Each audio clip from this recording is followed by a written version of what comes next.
Trading account क्यों बनाते हैं? To calculate the gross profit और ग्रॉस लॉस। क्या होता है ये ग्रॉस प्रॉफिट?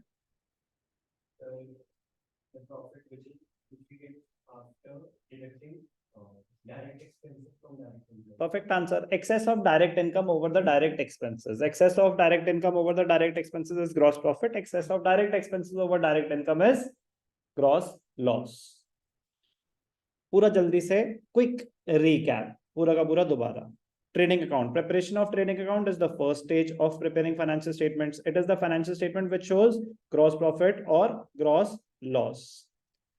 कोई डाउट? कोई भी डाउट? तो एक टर्म होती है नेट परचेजेस. नेट परचेजेस होती है purchases minus purchases returns. Purchases minus purchases returns. Net purchases एक अलग टर्म है. आगे जाके जब आएगा एडजस्टेड परचेजेस एक अलग टर्म है. नेट परचेजेस अलग टर्म है, एडजस्टेड परचेजेस अलग टर्म है. नेट परचेजेस है purchases minus purchases returns. Features of trading account. It is the first stage of the preparation of financial statements. Net sales and cost of goods sold are transferred to the account. Balance will be the gross profit or gross loss. तो एक नई term आई, ये cost of goods sold क्या होता है. एक नई term आई, ये कॉस्ट ऑफ, बाकी सब तो रेपिटेशन है. एक नई टर्म आई, ये कॉस्ट ऑफ गुड्स सोल्ड क्या होता है. ध्यान से देखना, आइटम नहीं है, ये एक टर्म है. कॉग्स समझ आएगा ना. कॉस्ट ऑफ गुड्स सोल्ड में को फुल फॉर्म लिखने की जरूरत है. ठीक है. कॉस्ट ऑफ गुड्स सोल्ड का फॉर्मूला होता है opening stock plus net purchases plus direct expenses minus closing stock. तो एक टर्म है, इसका फॉर्मूला होता है ओपनिंग स्टॉक. पहले से आपके पास कितना सामान था, इस साल आपने और कितना खरीदा, net purchases, net of purchase return. Direct expenses आपके कितने हुए, अब आपको पता होना चाहिए डायरेक्ट एक्सपेंसेस क्या क्या होते हैं. माइनस क्या कुछ सामान बच गया, closing stock. Cost of goods sold, जो सामान हमने बेचा वो हमने कितने का खरीदा था, खरीदा या बनाया.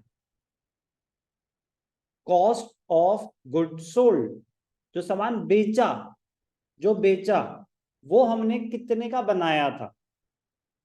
तो कह रहे कुछ तो पहले से पड़ा हुआ था, तो फिर वो इस पीरियड का एक्सपेंस माना गया. तो opening stock plus net purchases. कह रहे उसके ऊपर ना और भी खर्चा हुआ था डायरेक्ट एक्सपेंसेस का, कह रहे वो भी ऐड करो. फिर कह रहे लेकिन इसमें से कुछ सामान बच गया, तो वो बिका तो नहीं ना, फिर तो वो माइनस करो. तो कॉस्ट ऑफ गुड्स सोल्ड में सिर्फ वो चीजें आती हैं जो सामान बिक गया, वो आपको कितने का पड़ा. ग्रॉस प्रॉफिट होता है, ग्रॉस प्रॉफिट होता है net sales, net sales minus cost of goods sold. Net sales minus cost of goods sold. Gross profit क्या होता है, net sales minus cost of goods sold. अब ध्यान से देखना, ट्रेडिंग अकाउंट का फॉर्मेट तो हम ऑलरेडी कर ही चुके हैं. जल्दी से एक याददाश्त आपकी वापस लाता हूं जल्दी से. तो फिर इससे रिलेट करेंगे कि सर वहां पे तो अलग था, डेबिट क्रेडिट वाली बातें हो रही थी. ग्रॉस प्रॉफिट निकालने के दो तरीके, एक प्रिपेयर ट्रेडिंग अकाउंट, एक ये स्टेटमेंट फॉर्म. तो क्वेश्चन आपको स्टेटमेंट फॉर्म भी आ सकता है, अकाउंट फॉर्म भी आ सकता है. सबसे पहले क्या आता है, ओपनिंग स्टॉक. सबसे पहले क्या आता है, ओपनिंग स्टॉक. फिर क्या आता है, purchases minus purchases returns. Purchases minus purchases returns. फिर डायरेक्ट एक्सपेंसेस, फिर direct expenses. Thank you. Opening stock, purchases, direct expenses. यहां पे क्या आता है, सेल्स माइनस सेल्स रिटर्न्स. फिर क्या आता है लास्ट में, बाय क्लोजिंग स्टॉक. अज्यूमिंग कोई स्क्रैप सेल नहीं है, अभी जनरल आइटम्स डिस्कस कर रहा हूं मैं, आपको एक बेसिक चीज समझाने की कोशिश कर रहा हूं. तो यहां पे भी क्या हो रहा है, अगर क्रेडिट्स ज्यादा हैं तो यहाँ पे क्या आएगा, gross profit transfer to P&L account. ये कब, if credits are more than the debits. तो यहाँ पे तो सर क्या हो रहा है, sales plus cost of good sold credits minus debits, ये लेजर फॉर्मेट है। ये क्या है, लेजर फॉर्मेट है। टेक्निकली ग्रॉस प्रॉफिट कैसे निकलता है स्टेटमेंट फॉर्म में, sales minus cost of good sold. मतलब जनरल प्रॉफिट का फॉर्मूला भी क्या होता है, selling price minus cost price, general formula ये होता है प्रॉफिट का।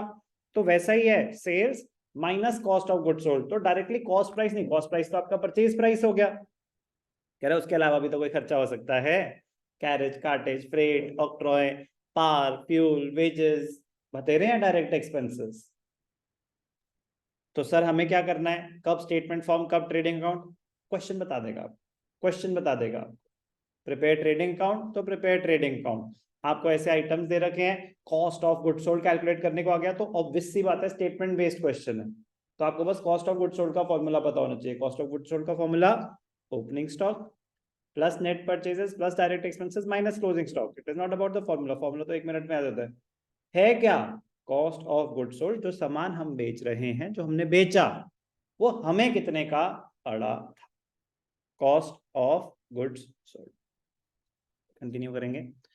पर्पस क्या है ट्रेडिंग अकाउंट बनाने का, to find out the gross profit और ग्रॉस लॉस, कि whether gross profit is sufficient adequate to meet indirect expenses, क्योंकि अभी तो आगे और बहुत सारे खर्चे मीट करने हैं। तो भाई साहब पहले देखो ग्रॉस प्रॉफिट सफिशिएंट भी है कि नहीं है। तो नहीं है तो क्या कर लेंगे, तो मतलब प्रोडक्शन एफिशिएंसी नहीं है आपकी, तो या तो आप बहुत ज्यादा महंगा बना रहे हो या बहुत ज्यादा महंगा खरीद रहे हो, तो आपका प्रॉफिट, आपका बिजनेस प्रॉफिटेबल नहीं हो पाएगा, क्योंकि अभी तो और बहुत सारे खर्चे मीट करने हैं।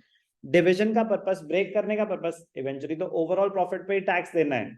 ब्रेक करने का पर्पस ये होता है कि ग्रॉस प्रॉफिट आपको अलग से दिखे, नेट प्रॉफिट अलग से दिखे, ताकि आपको पता चले कि अगर मुझे इंप्रूवमेंट करनी भी है तो कौन से एरिया में ज्यादा बड़ी प्रॉब्लम है, कि मेरे इनडायरेक्ट एक्सपेंसेस ज्यादा हैं या मेरे डायरेक्ट एक्सपेंसेस ज्यादा हैं। एक आइडिया हो जाता है, एक आइडिया हो जाता है।